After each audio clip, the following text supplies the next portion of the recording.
Many different types of pumps exist to assist fluid movement in a variety of systems. An external gear pump uses two gears rotating against each other to provide fluid movement. One gear is driven by a motor connected to a shaft. This is called the drive gear because it is driven by a motor, and it in turn meshes with and drives the movement of the second gear. As the gears rotate away from each other and come out of mesh, they create an expanding volume on the inlet side of the pump. This creates a vacuum at the inlet port, allowing fluid to flow into the pump. Then fluid flows into the cavities and is trapped by the gear teeth.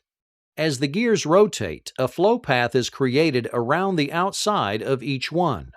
Fluid trapped in the slots between teeth is carried around and discharged into the cavity with the outlet port. Meshing of the teeth in the center of the pump seals the outlet port from the inlet port. No fluid passes between the gears. The advantages of external gear pumps are their high speed and pressure, relatively quiet operation, and that their design accommodates a wide variety of materials. Disadvantages include bushings in the liquid area can become worn and that they have fixed end clearances. Internal gear pumps are exceptionally versatile. This type of pump has one inner gear which is inside a second outer gear. The inner gear has a shaft driven by a motor and has teeth that protrude outward. The outer gear has teeth that protrude inward toward the center of the pump. As the inner gear rotates, it meshes with and moves the outer gear. Liquid is trapped in the gear spaces and carried from the inlet to the discharge. A stationary crescent-shaped divider separates the intake and discharge portions of the fluid. Advantages of internal gear pumps are a smooth and almost pulseless flow, and slightly more horsepower for its size. Disadvantages are its higher cost, limited size range, low to moderate pressure ratings, and few sources of manufacture.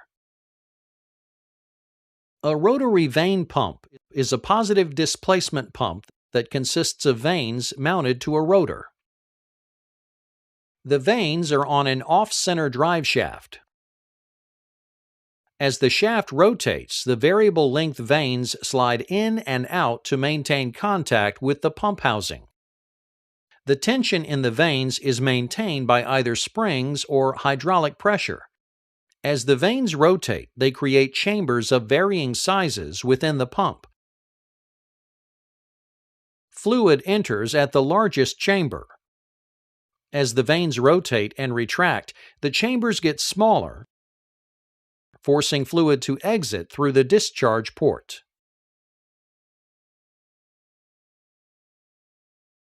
The advantages of vane pumps are that they can handle low viscosity fluids at relatively higher pressures, can dry run for short periods, and develop a good vacuum. Their disadvantages include complexity and their unsuitability for both high pressure and high viscosity fluids.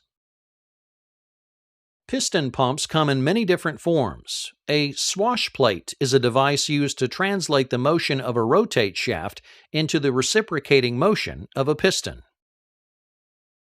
Swash plate piston pumps have a rotating shaft connected to a cylinder block containing pistons, which are pressed against a stationary swash plate that sits at an angle to the cylinder. As the shaft rotates, the pistons move against the swash plate, causing them to reciprocate within the piston block.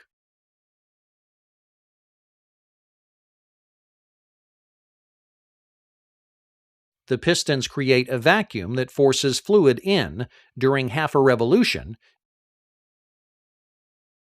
and expels fluid during the other half.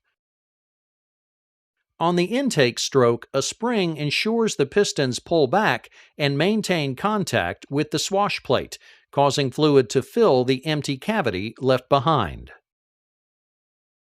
On the discharge stroke, the angle of the swash plate forces the pistons back inside the piston block and discharges the fluid. The greater the slant on the swash plate, the further the pump pistons move and the more fluid they transfer. Piston pumps, in general, are manufactured with closer internal fits than other pumps.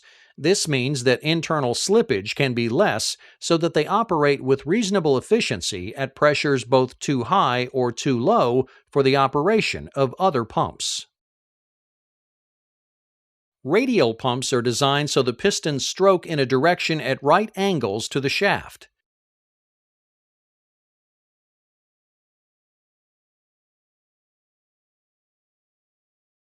The pistons are arranged like wheel spokes around a cylinder block with an eccentric central cam mounted on a drive shaft. As the shaft rotates, the cam moves towards the pistons, forcing them down into the cylinder block and discharging the fluid. As the cam moves away, springs help retract the piston and cause the intake stroke.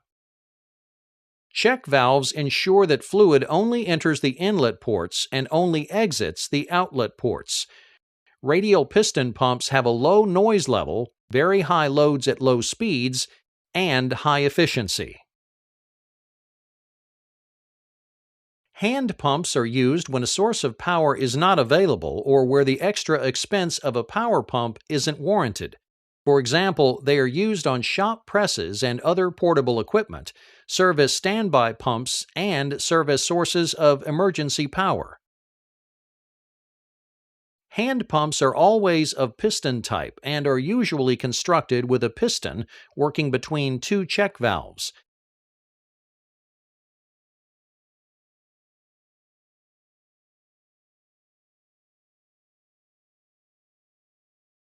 Double-acting hand pumps are more efficient, allowing fluid to both enter and discharge on both strokes of the piston.